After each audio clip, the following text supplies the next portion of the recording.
Soy Francisco Juan Martínez Rojas, vicario general de la Diócesis de Jaén y deán de las catedrales de Jaén y de Baeza. Soy doctor en Historia de la Iglesia e hice mi tesis doctoral sobre la reforma eclesiástica en el Jaén del 16. El título de la ponencia es Una iglesia principal y calificada. Tendría que ir casi, podríamos decir, entre comillas, porque es una expresión que está tomada de un memorial de las iglesias de la Cámara de Castilla, aproximadamente datable en 1554, cuando el cardenal obispo de Jaén, don Pedro Pacheco Ladrón de Guevara, es trasladado a la diócesis de Sigüenza. Y la Cámara de Castilla, que era el organismo encargado de preparar el material y la terna, normalmente 3 nombres para que el rey Felipe II eligiese el candidato para la diócesis de Jaén, propone al cardenal obispo de Coria y le dice que se le puede trasladar siendo cardenal a Jaén, puesto que la diócesis de Jaén es una iglesia principal y calificada. ¿Qué significa que es una iglesia principal y calificada? Que es una diócesis importante. Pues significa que realmente en el panorama eclesiástico de la España del 16, Jaén ocupa un lugar importante. Nuestra tierra experimentó un sorprendente desarrollo demográfico y económico al finalizar el periodo de frontera desde finales del siglo XV, y el siglo XVI es una etapa de crecimiento exponencial.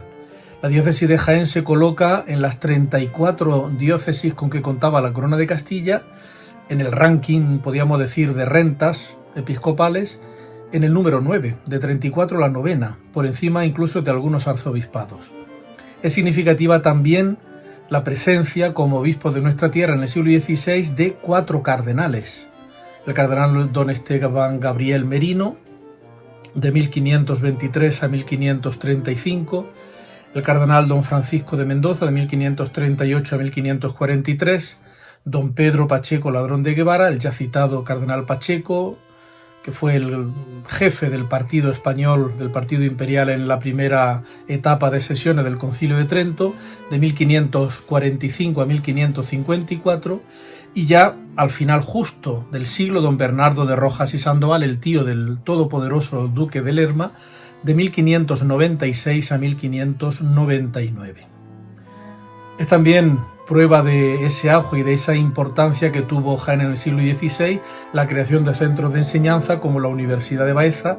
la fundación de numerosos conventos de las principales órdenes mendicantes, así como de varias fundaciones nuevas a las que luego haré referencia, o también la presencia en la escena política, sobre todo a través de la administración estatal, de personajes importantes como son algunos miembros de la saga ubetense de los Cobos Molina, como el secretario del emperador Carlos V, don Francisco de los Cobos, y su sobrino Juan Vázquez de Molina. Cuando hablamos de diócesis de Jaén en el siglo XVI, estamos pensando en una extensión aproximada de 8.356 kilómetros cuadrados que ustedes pueden ver perfectamente en el mapa que están contemplando ahora en la pantalla. Ven cómo se ha dibujado lo que es la provincia actual, pero en negrita, con un color negro más intenso, está lo que fue en el siglo XVI fueron los límites de la diócesis de Jaén. En su Nobleza de Andalucía, la gran obra que publicó en 1588 don Gonzalo Argote de Molina, señalaba los límites del reino de Jaén con alguna imprecisión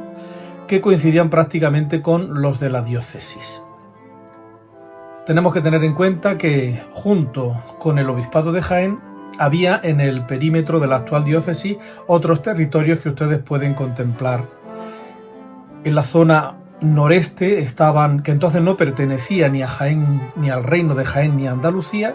estaban las 2 vicarías de la Orden de Santiago, de Beas de Segura y de Segura de la Sierra, que fueron independientes, para la visita dependían del obispado de Cartagena y no pasaron civilmente a la provincia de Jaén con la división por provincia en 1833, y luego eclesiásticamente cuando se suprimieron en 1873 los territorios exentos y los territorios de las órdenes militares. En el sureste estaba el adelantamiento de Cazorla, señorío de los arzobispos de Toledo, que compartían los arzobispos de Toledo pues 4 localidades con el obispado de Jaén, que eran las que formaban el arciprestazgo de Iznatoraz. Iznatoraz, Villanueva del Arzobispo, Villacarrillo y Sorihuela. Dividían el río Guadalquivir, y entonces, aunque civilmente esas 4 localidades, Iznatoraz, Villacarrillo, Villanueva del Arzobispo y Sorihuela, civilmente pertenecían al arzobispo de Toledo, sin embargo, eclesiásticamente pertenecían al obispado de Jaén como un arciprestazgo. Luego el resto de localidades del adelantamiento de Cazorla, pues Cazorla, Quesada, Santo Tomé, Peal, etcétera, y La Heruela ya pertenecían civil y eclesiásticamente al arzobispado de Toledo, y pertenecieron hasta una fecha tan tardía como 1954. Junto con eso hemos estado en el oeste estaba el partido de Martos de la Orden de Calatrava, que fue una fuente continua de problemas para los obispos de Jaén. De hecho, el primer obispo después de la Reconquista, Fray Domingo, firma una concordia con la Orden de Calatrava, y se estuvieron firmando concordias porque los problemas que surgían de la colisión de jurisdicción entre los obispos de Jaén y la Orden de Calatrava se repetían continuamente, y como digo, la última concordia es de 1720. Y ya justo más al sur estaba el territorio de la abadía de Alcalá la Real. Todos esos territorios son los que ya dentro de la actual provincia de Jaén forman parte de la actual diócesis, pero en el siglo XVI tenían una jurisdicción pues aparte, separada, exenta, y no dependían del obispado jiennense. Las parroquias de la diócesis de Jaén fueron agrupadas en varios arciprestazgos que sufrieron un cambio sustancial cuando el Papa Inocencio IV trasladó a Jaén la capitalidad del obispado con la bula Exaltatio Fidelium el 15 de mayo de 1249. A partir de esa fecha, la geografía eclesiástica, que tienen ahí también con esos puntos discontinuos señalada, quedó organizada para su administración en 3 arcedianatos y 7 arciprestazgos que englobaban un determinado número de parroquias, cuya cifra pues desconocemos en aquellos años iniciales. El arcedianato de Jaén comprendía bajo su jurisdicción los arciprestazgos de Jaén y de Arjona. El arcedianato de Baeza integraba los arciprestazgos de Baeza y de Andújar, y finalmente el arcedianato de Úbeda abarcaba los arciprestazgos de Úbeda, Iznatoraz y Santisteban del Puerto. Después de la geografía diocesana, voy a detenerme en el clero secular, es decir, los obispos y los sacerdotes que no pertenecían a una orden religiosa, sino que dependían directamente del obispo diocesano. El perfil que presentan los obispos jiennenses del siglo XVI es un perfil marcadamente canónico, es decir, jurista. La mayor parte de ellos son especialistas en derecho. Don Alonso Suárez de la Fuente del Sauce, que es justo el obispo que es nombrado el año 1500. Profesor de Derecho y rector de la Universidad de Salamanca. También fue jurista el cardenal Pacheco, don Diego Tavera, don Francisco Sarmiento de Mendoza. Explica un poco esa inclinación hacia el derecho, pues una característica que permeaba toda la sociedad, que era la continua presencia de pleitos y de litigios. El biógrafo de Felipe II, Luis Cabrera de Córdoba, precisamente en la biografía que hizo del rey prudente, dice que él siempre se inclinaba a enviar obispos juristas a Andalucía por la gran cantidad de pleitos que había siempre en esta tierra. Quizá eso explique que el perfil de la mayor parte de los obispos jiennenses del XVI sea ese perfil jurídico. Pero junto con eso, hasta que no se celebra el Concilio de Trento, que se celebra casi a la mitad de la centuria, hay una falta de residencia de los obispos. Un 55% de los años, que van de 1500 a 1563, que es la clausura del Concilio de Trento,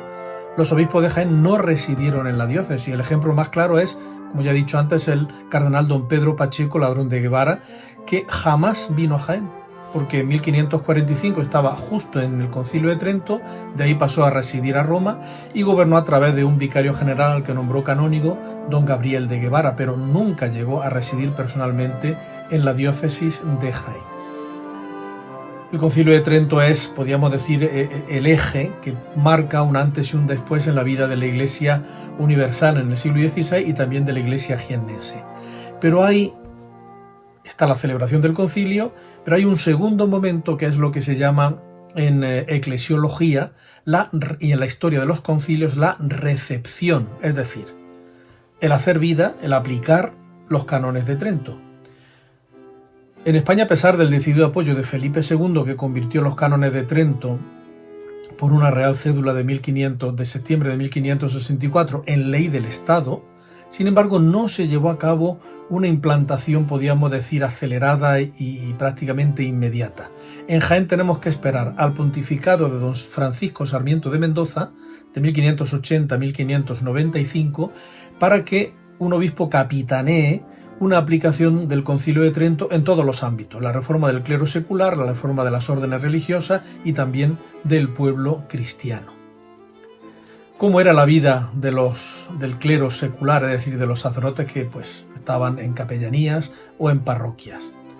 Tenemos bastantes datos que evidentemente es imposible ahora expresar en esta conferencia, pero voy a dar algunas pinceladas como si de un cuadro impresionista se tratase.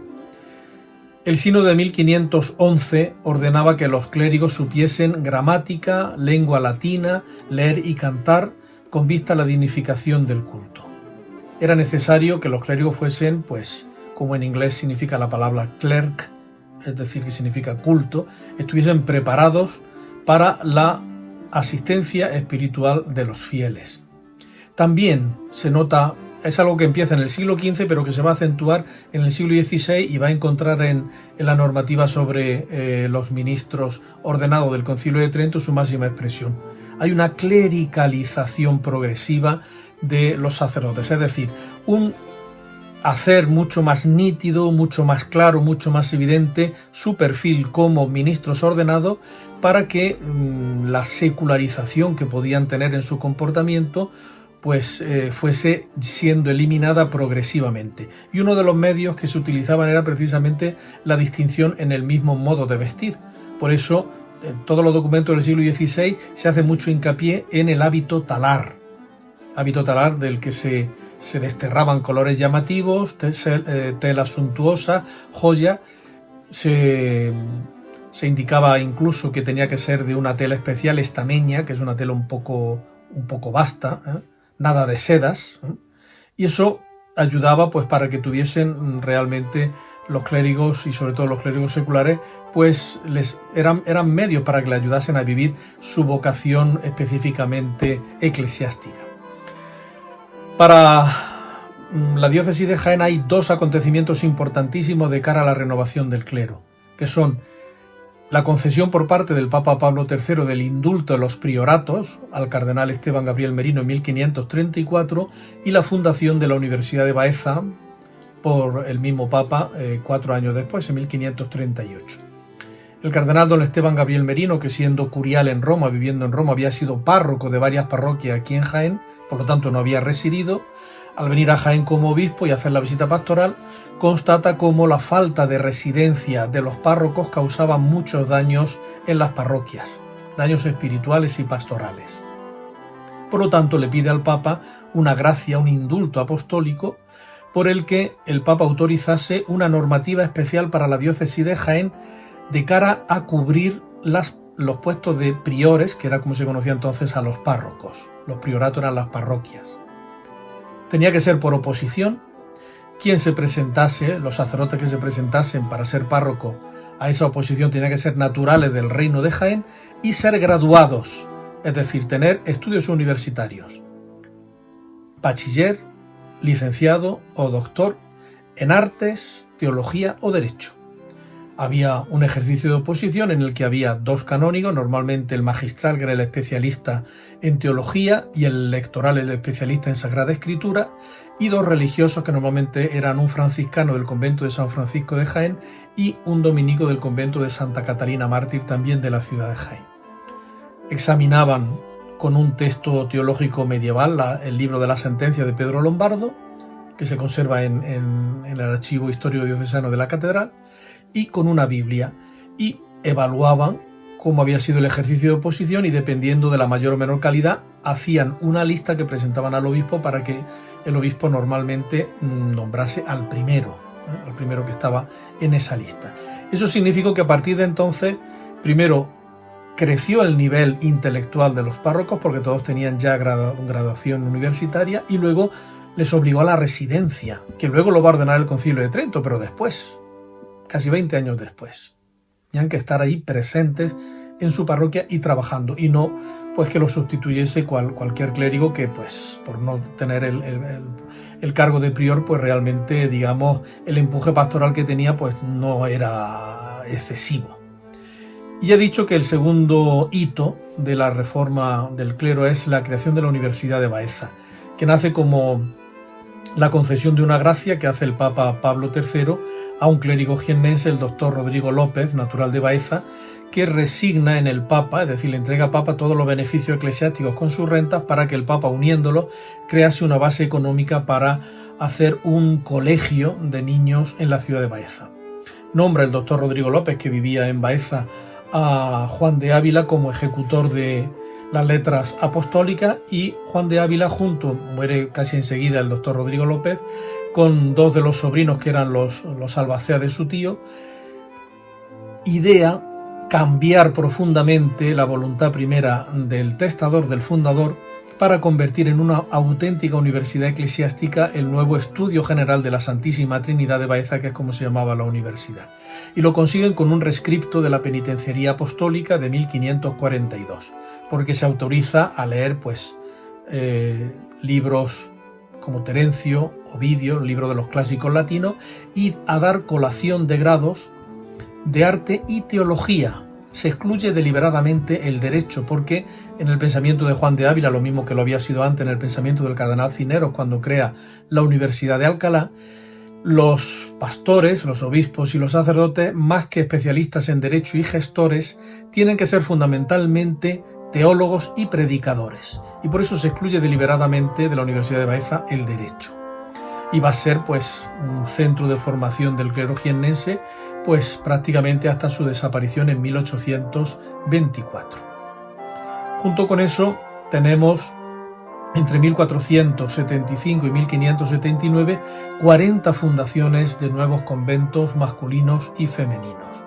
Hay un gran empuje fundacional en algunas órdenes, como por ejemplo en los dominicos, gracias sobre todo a la figura de un dominico natural de Villanueva del arzobispo, Fray Domingo de Baltanás, que fundó el convento de dominicos de Úbeda, el de Baeza, y apoyó también el de dos conventos de dominicas, el de su localidad natal, el convento de Santa Ana de Villanueva del arzobispo, y el de San José de Iznatoraf. Intervinieron también los nobles, las oligarquías urbanas, sobre todo las ennoblecidas, como protectoras de algunas de las fundaciones. Los condes de Alcaudete fueron los que fundaron precisamente el convento de franciscanos en el lugar de su señorío, y el de clarisas, que todavía existe, y que todavía guarda la bula fundacional en el archivo del monasterio. Al mecenazgo de los Mesía, que eran los marqueses de la Guardia, se debió la fundación del convento de la Magdalena de frailes dominicos en 1530, dotado de una magnífica iglesia que es obra de, como saben ustedes, de Andrés de Vandelvira. En 1561, Juan Vázquez de Molina, que era de la saga de los Cobos Molina, de la saga ubetense, hermano del obispo de Jaén, don Diego de los Cobos, consiguió del Papa Pío IV la bula de fundación de un convento de dominicas que puso bajo la advocación de la Madre de Dios justo en su palacio, que es actualmente la sede del Ayuntamiento de Úbeda. También, sin llegar a ser nobles, pero las oligarquías urbanas, sobre todo las que estaban relacionadas con el gobierno municipal, también se convirtieron en fundadores de nuevos cenobios. Por ejemplo, en Jaén, don Luis de Escobar y don Pedro de Berrio dieron comienzo a una fundación particular que fue el convento de Santa Úrsula de Jaén, que se colocó bajo el título de la penitencia y que en un primer momento estuvo destinado para recogimiento de mujeres. Junto con esas órdenes tradicionales tenemos nuevas órdenes que se incorporan a ese plantel de la vida religiosa en Jaén. Una de ellas es significativa porque el primer convento en España lo van a fundar en nuestra tierra, es la Orden de los Mínimos de San Francisco de Paula. Y la fundación la lleva a cabo un caballero de Andújar, Pedro de Lucena Olid, que había sido embajador de los Reyes Católicos en Francia, donde conoció personalmente a San Francisco de Paula. Después de conocer el carisma, ese nuevo carisma religioso que hacía mucho hincapié en la penitencia, el 26 de marzo de 1495 hizo una escritura de donación que es la base de la creación del convento de religiosas mínimas de Andújar, que todavía existe. Un convento que tuvo un rico patrimonio histórico-artístico, incluso documental. Había varias cartas de San Francisco de Paula que desgraciadamente desaparecieron en la vorágine de 1936. Los mínimos crearon ya posteriormente, en 1551, un convento de religiosos bajo la vocación de la Victoria en Baeza, y en la misma ciudad, en 1561, y gracias al patronazgo del licenciado Benito del Castillo, también crearon un monasterio de la rama femenina que colocaron bajo la advocación y la titularidad de San Ildefonso. El quinto convento de los mínimos en la diócesis de Jaén en este periodo fue creado en Úbeda en 1557. Otra orden que durante la Edad Media no estuvo presente en Jaén, pero que sí abrió casas en el siglo XVI, fue la Orden de los Ermitaños de San Agustín, la Orden de los Agustinos. El primer convento se remonta a 1541 y fue fundado en un paisaje realmente bello, que es el Valle de Cazalla, en la zona de Cárchel y Carchelejo, no en un núcleo urbano como solían fundar las órdenes mendicantes, que fue abandonado cuando en 1573 doña Isabel Vázquez les donó una casa amplia en Huelma y se trasladaron allí. Allí en Huelma el convento fue creciendo y se mantuvo bajo el patronazgo de los duques de Alburquerque hasta desamortización en 1835. También la Orden de Ermitaño de San Agustín, pero en su rama femenina, abrió en 1567-1568 un convento de monjas en Baeza, el convento que todavía existe de Santa María Magdalena. He hecho referencia ya a ellos antes, a los basilios. Los basilios son una orden muy peculiar porque son una orden de rito oriental que todavía siguen celebrando, aunque sean católicos, siguen celebrando en griego, y que llegó a Jaén de la mano del padre Bernardo de la Cruz, que se había retirado a la zona de Matavejí con un grupo de ermitaños para llevar allí vida en común.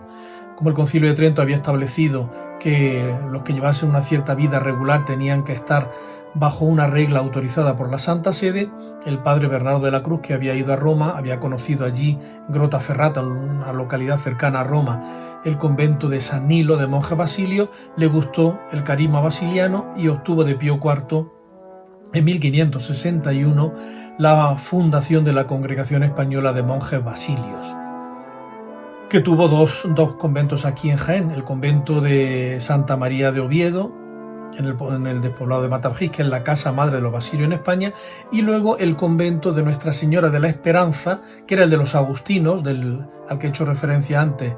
del barranco de Cazalla, que al abandonarlos ellos para marcharse a Huelma fue comprado por los basilios. Y precisamente en 1595 de ese convento partieron algunos basilios para fundar en la ciudad de Sevilla el convento de San Basilio. Otra orden que se hace presente en el siglo XVI en Jaén son los carmelitas, primero los llamados carmelitas de la observancia o carmelitas calzados, que fundan de la mano del obispo don Alonso Suárez el convento de la Coronada en 1511, extramuros de la ciudad de Jaén. Posteriormente se trasladarán adentro de la ciudad, pero siempre fue un convento bastante reducido. Sin embargo, quien sí tiene un éxito muy notable en nuestra tierra es el carisma carmelitano descalzo, los carmelitas descalzos. El primer convento que se funda es el convento de la Peñuela, donde está actualmente la Carolina, que era un eremitorio en Sierra Morena, donde llevan una vida retirada un grupo de ermitaños que acoge la regla de la descalcez. Posteriormente, en 1579, San Juan de la Cruz funda el convento de San Basilio en Baeza, donde iban a estudiar precisamente los novicios de los carmelitas descalzos en la Universidad Baezana, y el primer rector es precisamente San Juan de la Cruz. y al final ya del siglo XVI, de 1580 a 1595, y con el decidido apoyo del obispo Sarmiento de Mendoza, se realizan 7 fundaciones de carmelitas descalzos y descalzas en Jaén. Frailes en Andújar, en Jaén, en Úbeda, en Alcaudete, monjas en Sabiote, en Úbeda, en Baeza. Otra orden que llega a Jaén y que va a tener también pues una presencia notable es la Compañía de Jesús. Los primeros datos son de 1556, cuando el provincial de España, Bartolomé de Bustamante, viaja a Jaén porque hay un intento de Juan de Ávila y de sus discípulos para que la Universidad de Baeza pase a depender de la Compañía de Jesús. Sin embargo, no se lleva a cabo y finalmente en Baeza van a tener los jesuitas un colegio en 1569 gracias a la munificencia de doña Elvira de Ávila. Es el Colegio de Santiago. Ya en el siglo XVII fundará otro, don Antonio de Raya, natural de Baeza y obispo de Cusco, que es la casa de tercera aprobación de San Ignacio. A partir de 1586 también se fundó otro colegio de jesuitas en Baeza, en la ermita de Santa Catalina, que fue apoyado con una donación de 7.000 ducados por el obispo don Francisco Sarmiento de Mendoza. Hay a partir de finales del siglo XV todo un movimiento amplio que constata cómo es insuficiente el que a los fieles se les enseñe la doctrina cristiana únicamente con el sermón dominical. Y por lo tanto es cuando empiezan ya a elaborarse toda una serie de materiales catequéticos. El primero que tenemos datos de que en Jaén existían unas cartillas del catecismo,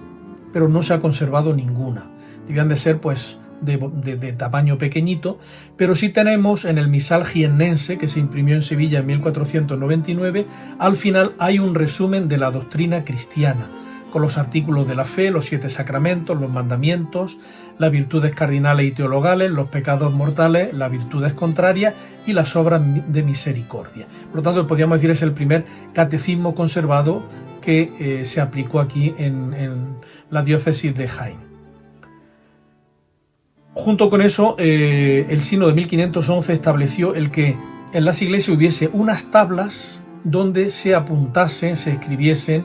pues los puntos más importantes de la doctrina cristiana, de manera que los fieles pudiesen leerlos. Los artículos, ¿cuáles eran los puntos más importantes de la doctrina cristiana? Pues los artículos de la fe, los 10 mandamientos, los 7 sacramentos y la obra de misericordia. Y es curioso porque en los inventarios que se hacían en la visita pastoral aparece prácticamente en todas las parroquias las tablas de la doctrina, que es como se le llamaba, las tablas de la doctrina. Importante también en nuestra tierra el libro de la doctrina de la cristiana religión, que escribió y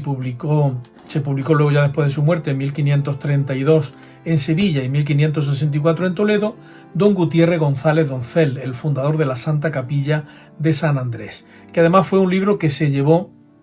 Fray Juan de Zumárraga y Vasco de Quiroga, lo llevaron a México para usarlo en la enseñanza catequética a los indios, con lo cual también este aspecto pues nos recuerda esa proyección americanista que tuvo nuestra diócesis en el siglo XVI. La catequesis recibió también un impulso importante de mano de San Juan de Ávila, que creó un nuevo método que es la catequesis itinerante, es decir, los niños se aprendían de memoria porque además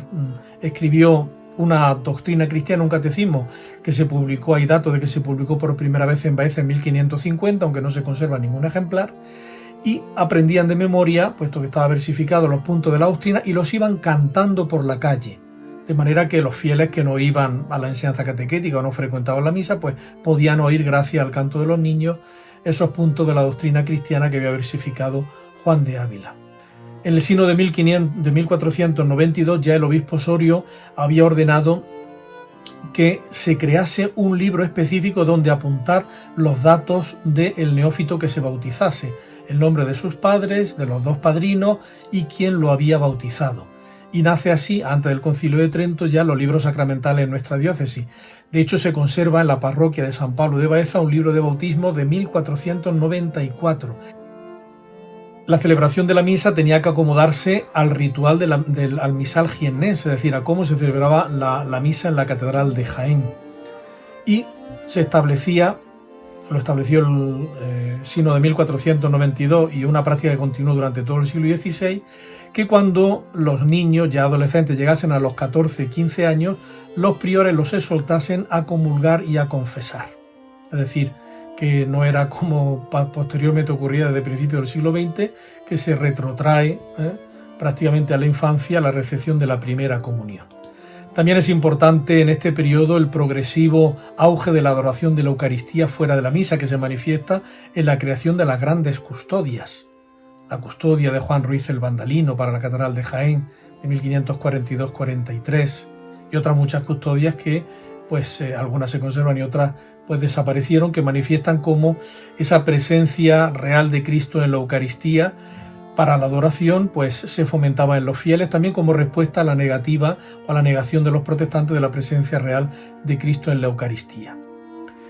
Con la aprobación del canon Tametsi por parte del Concilio de Trento, también el matrimonio fue regulado de una manera muy precisa. Había que combatir los matrimonios clandestinos, había que dar estabilidad al matrimonio, y el concilio ordenó que se hiciese un expediente previo a la celebración del matrimonio y que los datos se anotasen en un libro. Por eso prácticamente casi todas las series sacramentales inician a partir de 1563-1564.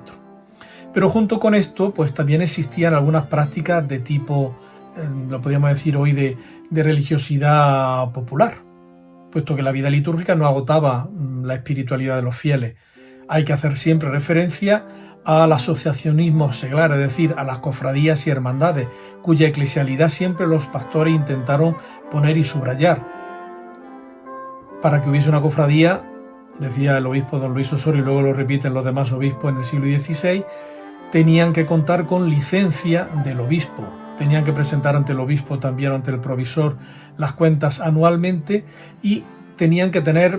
expresiones de fe popular pública, como eran las procesiones, de manera honesta. Es decir, había que evitar ciertos desajustes que podían introducirse por manifestaciones de tipo supersticioso, pero esas entraban ya dentro del ámbito y de la acción del Santo Tribunal de la Inquisición, del Santo Oficio. Finalmente, una breve referencia a dos colectivos peculiares dentro de los fieles, los alumbrados. Hubo dos focos de alumbradismo, uno en Baeza, siempre ya estamos hablando de la década de los 80, en el pontificado de don Francisco Sarmiento de Mendoza, que fundamentalmente eran grupos de personas, mayormente mujeres, que buscando una mayor autenticidad en su vida de fe, llegaban a tener a veces experiencias místicas. La actuación de la Inquisición dejó claro que el círculo de Baeza no era susceptible de heterodoxia. Sin embargo, el círculo de Jaén, que capitaneaba entonces el párroco de San Bartolomé, de la parroquia de San Bartolomé, el licenciado don Gaspar Lucas, sí era sospechoso de una cierta heterodoxia y desviaciones morales, y de hecho tanto él como algunas de sus dirigidas fueron condenados por la Inquisición. Y finalmente los moriscos, después de la rebelión y la guerra de las Alpujarras, que termina, como saben, con la victoria de los ejércitos de don Juan de Austria, los moriscos del Reino de Granada son repartidos por toda España, y a Jaén llega un buen contingente. Ya existían antes, pero se ven todavía aumentados. El obispo don Francisco Sarmiento realizó dos padrones muy detallados de los moriscos, y desde el punto de vista pastoral significaban un desafío, porque realmente continuaban teniendo un cripto-islamismo, es decir, no se habían convertido al cristianismo de manera real, y esa falta de asimilación en una sociedad donde la uniformidad confesional era el garante de la unidad política, fue abriendo poco a poco paso a lo que fue posteriormente, ya en 1609, el decreto de expulsión de Felipe III. En esta iglesia vital, en esta iglesia rica, en esta iglesia que evidentemente su vida y la descripción de todos los avatares que configuraron su travesía por el siglo XVI, que fue el obispado de Jaén, en esa rica centuria, es en la que nació a la luz y a la fe, en 1520, en Baeza, Gaspar Becerra, el personaje que ha dado sentido y unidad a todas las conferencias y al concierto de este ciclo tan peculiar, virtual, de los jueves de la catedral. Muchas gracias, y esperemos que el año que viene podamos vernos, como en años anteriores, ya de manera presencial en la catedral, para celebrar un nuevo ciclo.